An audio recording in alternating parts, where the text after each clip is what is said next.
बच्चों, आज हम लोग जेनेटिक्स यूनिट के चैप्टर 6 यानी कि मॉलिक्यूलर बेसिस ऑफ इनहेरिटेंस का पार्ट 3 देखेंगे। सब टॉपिक है ट्रांसक्रिप्शन। ट्रांसक्रिप्शन यानी कि डीएनए से आरएनए में कॉपी होना। Central dogma of molecular biology is as follows. अब सेंट्रल डॉगमा होता क्या है? सेंट्रल डॉगमा वो प्रोसेस है जिसमें डीएनए के इंफॉर्मेशन के आधार पे प्रोटीन सिंथेसिस होता है। तो इसमें दो स्टेप आता है। एक आता है डीएनए से आरएनए में इंफॉर्मेशन पास ऑन होना, और आरएनए से जो इंफॉर्मेशन है उस आधार पे आरएनए के हेल्प से प्रोटीन सिंथेसिस होना।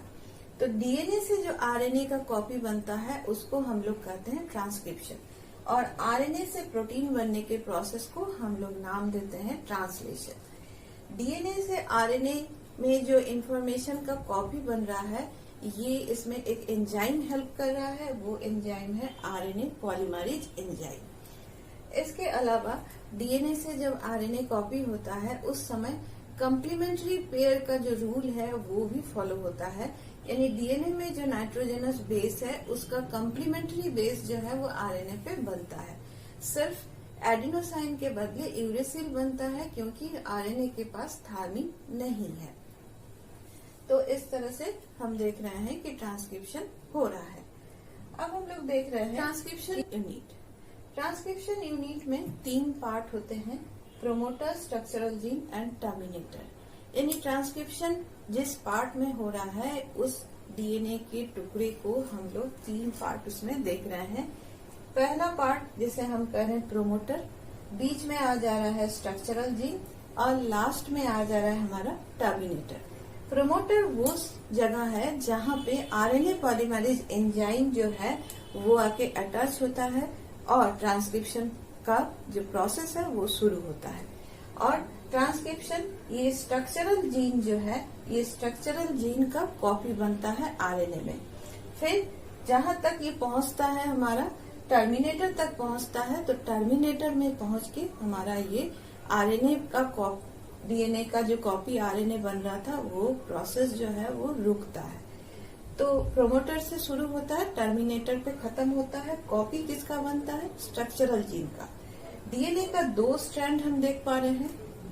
एक का डायरेक्शन है 5 to 3, एक का डायरेक्शन है 5 to 3, जिसको हम लोग उल्टा भी कर सकते हैं। इसको 3 to 5 कहेंगे, इसको 5 to 3 कहेंगे। तो जो 3 to 5 वाला स्ट्रैंड है उसको हम लोग कहते हैं टेम्पलेट स्ट्रैंड, और उसके ऑपोजिट में जो स्ट्रैंड है जिसका डायरेक्शन 5 to 3 है उसको कहेंगे कोडिंग स्ट्रैंड। अब हम लोग देखते हैं कि स्ट्रक्चरल जीन क्या है। The 2 DNA strands within the structural gene have different names. Since RNA polymerase catalyzes polymerization in only one direction 5:3, यानी कि आरएनए पॉलीमरेज आरएनए को जो सिंथेसिस करेगा वो सिर्फ 1 डायरेक्शन में, एक ही डायरेक्शन में कर सकता है, 5 to 3 डायरेक्शन में।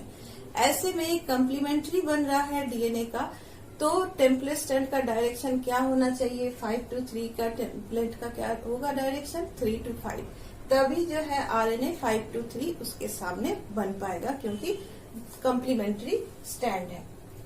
तो इसीलिए हम लोग कहते हैं 5 to 3 डायरेक्शन में आरएनए बनेगा। तो 3 to 5 जो स्ट्रैंड है वो हो जा रहा है हमारा टेम्पलेट स्ट्रैंड, यानी कि जिसका कॉपी होना है। और ठीक उसी तरह से जो 5 to 3 डायरेक्शन वाला जो डीएनए का स्ट्रैंड है उसको हम लोग नाम देते हैं कोडिंग स्ट्रैंड, क्योंकि ठीक वो आरएनए का जो नाइट्रोजनस बेसिस का सीक्वेंस है वो कोडिंग स्ट्रैंड में भी वही रहता है। यानी डीएनए के 2 स्ट्रैंड में एक स्ट्रैंड रहता है हमारा टेम्पलेट स्ट्रैंड और एक स्ट्रैंड रहता है कोडिंग स्ट्रैंड। इसके बाद हम देख रहे हैं प्रोमोटर। प्रोमोटर वाला part, it is a DNA sequence located towards the 5 and upstream of the coding strand, यानी कि कोडिंग स्ट्रैंड के 5 एंड में रहता है। यानी कि टेम्पलेट के किधर रहेगा? 3 एंड पे रहेगा। And it is the binding site for the RNA polymerase. It is the site that tells the polymerase to start the transcription. यानी कि प्रोमोटर वो जगह है जहां पॉलीमरेज को अटैच होने का जगह दे रहा है और साथ में पॉलीमरेज को ये कह रहा है कि ट्रांसक्रिप्शन का प्रोसेस अब शुरू किया जाए। अब आ जा रहा है terminator. It is a DNA sequence located towards the 3 end of the coding strand, यानी कि कोडिंग स्ट्रैंड का 3 एंड में, यानी कि टेम्पलेट स्ट्रैंड का ये किधर रहेगा, 5 एंड पे रहेगा। It provide the stop signal and define the end of transcription. ये ट्रांसक्रिप्शन प्रोसेस को रोकने का सिग्नल देता है और कहता है कि ट्रांसक्रिप्शन का प्रोसेस अब रोक दिया जाए। इसके बाद हम लोग देख रहे हैं जीन, यानी कि जिसको कॉपी करना है, जिसका इंफॉर्मेशन हमको कॉपी करना है आरएनए में। The functional unit of inheritance is a gene. Inheritance में हम देखते हैं कैरेक्टर एक जनरेशन से दूसरे जनरेशन में हस्तांतरण हो रहा है या ट्रांसफर हो रहा है। ये किसके माध्यम से हो रहा है, जीन के माध्यम से हो रहा है। तो ये फंक्शनल यूनिट ऑफ इनहेरिटेंस है। Although genes are located on DNA. Genes कहाँ लोकेटेड है, जीन्स जो है वो डीएनए पे लोकेटेड है। It is difficult to define gene in terms of DNA sequence. हम लोग अगर सिंपली कह देंगे कि ये डीएनए सीक्वेंस को हम जीन कहते हैं तो पूरी तरह से हम लोग समझा नहीं पाएंगे।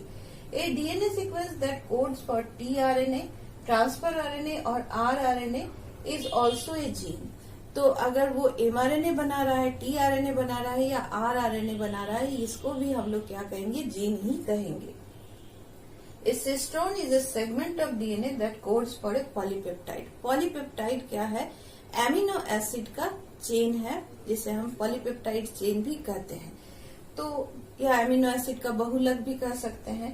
तो पॉलीपेप्टाइड मीन्स प्रोटीन। तो पॉलीपेप्टाइड एक प्रोटीन बनाने के लिए जो डीएनए सेगमेंट में इंफॉर्मेशन रहता है, एक प्रोटीन के लिए एक इंफॉर्मेशन, उसको हम कहेंगे सिस्ट्रॉन, यानी एक प्रोटीन एक सिस्ट्रॉन। तो इस तरह से हम देख रहे हैं कि cistron can be पॉलीसिस्टोनिक in prokaryotes and bacteria. Bacteria में एक से ज्यादा सिस्ट्रॉन भी रह सकता है एक जीन में। It can be code for several proteins. हो सकता है कि ये एक से ज्यादा प्रोटीन को सिंथेसिस करे, जैसे कि हम लोग लैकोपेरॉन में भी देखते हैं कि 3 सिस्ट्रॉन उसमें रहता है। और इसके बाद हम देख रहे हैं कि monocistronic genes in eukaryote consist of coding sequence called the exon and intervening sequence called the intron. Eukaryotes में क्या होता है कि सिस्ट्रॉन जो है वो मोनोसिस्टर्निक होते हैं, यानी कि एक सिस्ट्रॉन एक इंफॉर्मेशन, एक जीन में एक सिस्ट्रॉन।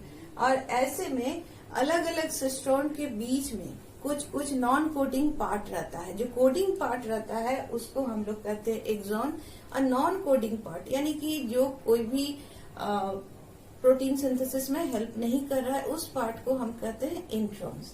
ये यूकैरियोट्स में पाया जाता है। तो इस तरह से हम देख रहे हैं कि अब हम लोग देख रहे हैं कि types of RNA.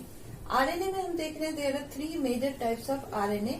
Messenger RNA, जिसे हम एमआरएनए भी कहते हैं, it provides the template to make protein. ये डीएनए का टेम्पलेट बना के या डीएनए का कॉपी करके न्यूक्लियस से बाहर आता है साइटोप्लाज्म में और जाता है राइबोसोम्स के पास, जिसे हम लोग प्रोटीन फैक्ट्री कहते हैं, वहां जाता है। डीएनए जो है वो न्यूक्लियस में है और हमें प्रोटीन सिंथेसिस करना है साइटोप्लाज्म में राइबोसोम के पास। तो इंफॉर्मेशन न्यूक्लियस से साइटोप्लाज्म में ले आने का काम करता है मैसेंजर आरएनए, इसीलिए इसका नाम रखा गया है मैसेंजर, क्योंकि ये मैसेज कैरी करके ला रहा है। ट्रांसफर आरएनए, या जिसे हम टीआरएनए भी कहते हैं, it read the genetic code and transfer amino acid for protein synthesis. ये एमिनो एसिड को ट्रांसफर करता है। ये जेनेटिक कोड को, ट्रिपलेट कोडोन को रीड करके उस कोडोन के अकॉर्डिंग, उस कोडोन के मुताबिक एमिनो एसिड को पिक करके ले आता है और पॉलीपेप्टाइड चेन में एक एक एमिनो एसिड इस तरह से जोड़ने में हेल्प करता है। इसके बाद हम लोग देख रहे हैं राइबोसोमल आरएनए, जिसे हम लोग आरआरएनए भी कहते हैं। It has a structural and catalytic role in protein synthesis. ये स्ट्रक्चरल, राइबोसोम्स के पास ये स्ट्रक्चरल रोल भी है इसका, साथ में ये प्रोटीन सिंथेसिस में कैटलिस्ट का काम भी ये कर रहा है। इसके बाद हम देख रहे हैं कि the process of transcription. Transcription का जो स्टेप्स है वो हम यहाँ पे देख रहे हैं। पहला है इनिशिएशन, दूसरा है इलोंगेशन एंड थर्ड और लास्ट है termination. Initiation, RNA polymerase binds to the promoter region and transiently binds to the initiation factor to initiate the transcription। तो RNA polymerase एंजाइम जो है वो प्रोमोटर के पास जाके प्रोमोटर रीजियन में जो प्रोमोटर पार्ट है वहां जाके अटैच होता है और साथ में वो इनिशिएशन फैक्टर के साथ वो एसोसिएट होता है या बाइंड करता है। इसके बाद शुरू होता है इलोंगेशन, यानी कि एमआरएनए या आरएनए बनने का प्रोसेस। आरएनए का लेंथ धीरे धीरे लंबा होता है बनते बनते डीएनए का टेम्पलेट के फॉर्म में या डीएनए का कॉम्प्लीमेंट्री पेयर के फॉर्म में, टेम्पलेट स्ट्रैंड का कॉम्प्लीमेंट्री पेयर के फॉर्म में आरएनए डेवलप होना शुरू होता है। This is the step where RNA strand starts getting longer. RNA polymerase works, RNA polymerase जो है वो मूव करता है along one strand of DNA. कौन सा स्ट्रैंड? टेम्पलेट स्ट्रैंड पे वो वर्क करता है या मूव करता है धीरे धीरे। For every nucleotide recognized on the DNA template, जैसे जैसे ये डीएनए के टेम्पलेट स्ट्रैंड में ये आरएनए पॉलीमरेज मूव करता है, डीएनए का हर एक न्यूक्लियोटाइड को वो रीड करता है और उसके कॉम्प्लीमेंट्री न्यूक्लियोटाइड को जोड़ जोड़ के वो आरएनए बनाते हुए चलता है, क्योंकि ये आरएनए पॉलीमरेज है। पॉलीमरेज एंजाइम मतलब वो बनाता है और यहाँ आरएनए पॉलीमरेज दैट मीन्स ये आरएनए बनाएगा। इसके बाद हम देख रहे हैं टर्मिनेशन। जब ये आरएनए पॉलीमरेज एंजाइम पहुंचता है टर्मिनेटेड पार्ट में, तब क्या हो रहा है? ट्रांसक्रिप्शन जो है वो रुक जाता है। Transcription stops once the RNA polymerase reaches the terminator region. At this region, the RNA transcript and the RNA polymerase, दोनों RNA transcript and RNA polymerase दोनों जो है वो अब fall off हो जाता है, यानी कि गिर जाता है। RNA polymerase transiently associate with the termination factor to stop the transcription, यानी कि इस समय जो आरएनए पॉलीमरेज है वो ट्रांसक्रिप्शन फैक्टर के साथ एसोसिएट होता है और टेम्पलेट को छोड़ के अब ये बाहर आ जाता है और ट्रांसक्रिप्शन। इस फिगर के माध्यम से हम लोग समझ रहे हैं कैसे हो रहा है ट्रांसक्रिप्शन। जैसा कि हम देख रहे हैं कि एक डीएनए स्ट्रैंड है डबल स्ट्रैंडेड। इसमें एक इसका स्ट्रैंड है 3 to 5 डायरेक्शन का, एक है 5 to 3 डायरेक्शन का। जैसा कि हम लोग अभी बात किए कि टेम्पलेट स्ट्रैंड का डायरेक्शन होता है 3 to 5 का और कोडिंग स्ट्रैंड का डायरेक्शन होता है 5 to 3 का। तो इसमें प्रोमोटर जो है वो कौन सा हिस्सा में रहेगा? कोडिंग स्ट्रैंड में 5 एंड में रहेगा और टेम्पलेट स्ट्रैंड में वो 3 एंड में रहेगा। कॉपी किसका होना है? टेम्पलेट स्ट्रैंड का कॉपी होना है। तो यहाँ ये 3 to 5 वाला जो स्ट्रैंड है ये है हमारा टेम्पलेट, जिसे हम रेड कलर से देख रहे हैं। इसमें हम एक येलो वाला पार्ट देख रहे हैं, यानी पीला वाला पार्ट। इसमें ये जो जोन है या रीजियन है ये है हमारा प्रोमोटर। प्रोमोटर में अटैच हो रहा है पॉलीमरेज एंजाइम। पॉलीमरेज एंजाइम के साथ यहाँ पे हम देख रहे हैं एक सिग्मा फैक्टर भी अटैच हो रहा है और इस तरह से हम देख रहे हैं कि ये पॉलीमरेज एंजाइम जो है वो धीरे धीरे ये जो डबल हेलिकल स्ट्रक्चर है उसको धीरे धीरे खोलते खोलते आगे बढ़ रहा है, मूव कर रहा है, जिसे हम कहे कि टेम्पलेट स्ट्रैंड पे ये वॉक करता है, यानी कि धीरे धीरे चलता है और डीएनए का हर एक न्यूक्लियोटाइड को वो रीड करता है। ठीक उसी तरह से ये जो पॉलीमरेज एंजाइम है वो मूव कर रहा है और न्यूक्लियोटाइड को रीड कर रहा है और उसके कॉम्प्लीमेंट्री पेयर में आरएनए का स्ट्रैंड बन रहा है। और इस तरह से करते करते ये जो आरएनए का लेंथ बढ़ रहा है इसको हम कह रहे हैं इलोंगेशन। इसके बाद ये जो पहुंचता है टर्मिनेटर पे, टर्मिनेटर पे जब ये पहुंचता है तो हम देख रहे हैं कि आरएनए पॉलीमरेज के साथ एक और फैक्टर ऐड हुआ जिसको हम कहते हैं रो फैक्टर। ये दोनों मिलके क्या किया, ये पॉलीमरेज और आरएनए दोनों को डीएनए के अंदर से अलग कर दिया, जिसे हम कहते हैं फॉल ऑफ हो गया, यानी कि गिर गया या डिटैच हो गया। तो नया नया जो नेसेंट आरएनए या ताजा बना हुआ नया जो आरएनए है और ये आरएनए पॉलीमरेज जो है वो डीएनए को छोड़ के अलग हो गया जैसे ये टर्मिनेटर फैक्टर में ये पहुंचा और आरएनए पॉलीमरेज के साथ रो फैक्टर अटैच हुआ। अब हम लोग देख रहे हैं प्रोसेस ऑफ ट्रांसक्रिप्शन इन प्रोकैरियर्स। प्रोकैरियर्स में कैसे ये प्रोसेस ऑफ ट्रांसक्रिप्शन हो रहा है, वही तरीके से हो रहा है, यानी कि इनिशिएशन, इलोंगेशन एंड ट्रांसक्रिप्शन। सबसे पहले इनिशिएशन, जिसमें आरएनए पॉलीमरेज जो है वो प्रोमोटर के साथ अटैच हो रहा है, उसके साथ सिग्मा फैक्टर जो है वो अटैच हो रहा है और ट्रांसक्रिप्शन प्रोसेस को शुरू कर रहा है। सिग्मा फैक्टर पहचान रहा है कि यही प्रोमोटर है। इसके बाद इलॉन्गेशन, आरएनए पॉलीमरेज जो है वो डीएनए का जो है हेलिक्स को ओपन कर रहा है और धीरे धीरे मूव कर रहा है डीएनए का नाइट्रोजनस बेसिस या न्यूक्लियोटाइड बेसिस को रीड करते हुए, और ठीक उसका कम्प्लीमेंट्री जो बेस है उसको वो जोड़ते जाता है आरएनए के साथ। जैसे कि डीएनए में अगर एडिनोसाइन है तो आरएनए में यूरेसिल जोड़ेगा, डीएनए में अगर गुआनिन है तो आरएनए में वो साइटोसिन जोड़ेगा। तो इस हिसाब से हम देख रहे हैं कि आरएनए का एक छोटा सा टुकड़ा जो है वो उस आरएनए पॉलीमरेज एंजाइम के साथ वो लटका हुआ रहता है, जैसे सुई में धागा लटका हुआ रहता है उस तरह से।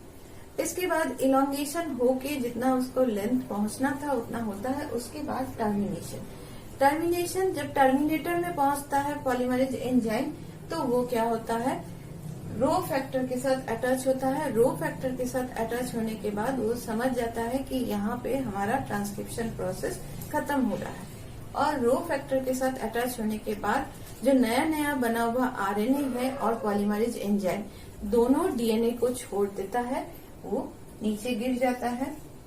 और प्रोकैरियोटिक ऑर्गेनिज्म यानी बैक्टीरिया में ट्रांसक्रिप्शन एंड ट्रांसलेशन जो है वो एक ही साथ लगातार हो जाता है, क्योंकि जो एमआरएनए बनता है ट्रांसक्रिप्शन में उसको प्रोसेसिंग का जरूरत नहीं पड़ता है, जबकि यूकैरियोट्स में प्रोसेसिंग का जरूरत पड़ता है, क्योंकि यूकैरियोट्स में क्या रहता है, इंट्रॉन और एक्सॉन दोनों रहते हैं। तो इसीलिए प्रोकैरियोट में लगातार। इस फिगर के माध्यम से हम देख रहे हैं जीन प्रोसेसिंग और जीन स्प्लाइसिंग, कैसे एचएनआरएनए जो है वो एमआरएनए में बदल रहा है।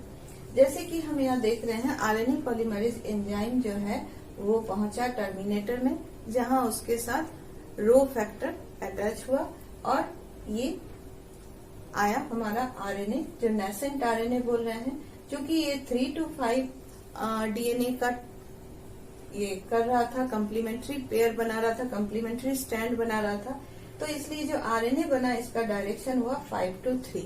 अब ये 5 वाला साइड में हम देख रहे हैं ये हमारा कैपिंग हो रहा है, और इसके बाद ये जब निकल के आ रहा है डिटैच होके टर्मिनेशन के बाद, इसमें हम देख रहे हैं ये जो पीला पीला पार्ट है ये है एक्सॉन यानी कि फंक्शनल पार्ट, और थोड़ा सा ब्राउनिश कलर का जो है वो है हमारा इंट्रॉन जो नॉन फंक्शनल पार्ट है। अब इसको क्या किया जा रहा है, इसको काट के अलग कर दिया जा रहा है। इसको हम लोग आरएनए स्प्लाइसिंग भी कहते हैं, जीन स्प्लाइसिंग भी करते हैं। इस तरह से जितना इंट्रॉन है उसको निकाल दिया गया और जितने एक्सॉन थे वो उस एक्सॉन को क्या कर दिया गया, धीरे धीरे उसको जोड़ दिया गया और एक कंप्लीट आरएनए बना, और जिसके 3 एंड पे पॉली एडिनाइलेशन हुआ, जिसे हम पॉली ए टेल भी कहते हैं या टेलिंग भी कहते हैं। अब ये प्रोसेस्ड आरएनए, प्रोसेस्ड एचएनआरएनए, इस प्रोसेस्ड एचएनआरएनए जो है जिसके सामने क्या है, जिसके 5 एंड पे कैपिंग हो चुका है, 3 एंड पे टेलिंग हो चुका है, और इसके बीच में स्ट्रक्चरल पार्ट में इसमें क्या हुआ है, जितने भी इंट्रॉन्स थे उसको रिमूव कर दिया गया है। अब इस एचएनआरएनए, प्रोसेस्ड एचएनआरएनए को अब हम लोग कहते हैं मैसेंजर आरएनए, जो आगे चल के वो पहुंचेगा कहाँ, साइटोप्लाज्म में राइबोसोम के पास, और वहां पे सेंट्रल डॉग्मा का सेकंड वाला पार्ट होगा, यानी कि ट्रांसलेशन, यानी कि वहां पे प्रोटीन सिंथेसिस होगा इसी एमआरएनए के इंफॉर्मेशन के आधार पे। तो हम लोग आज देखे ट्रांसक्रिप्शन।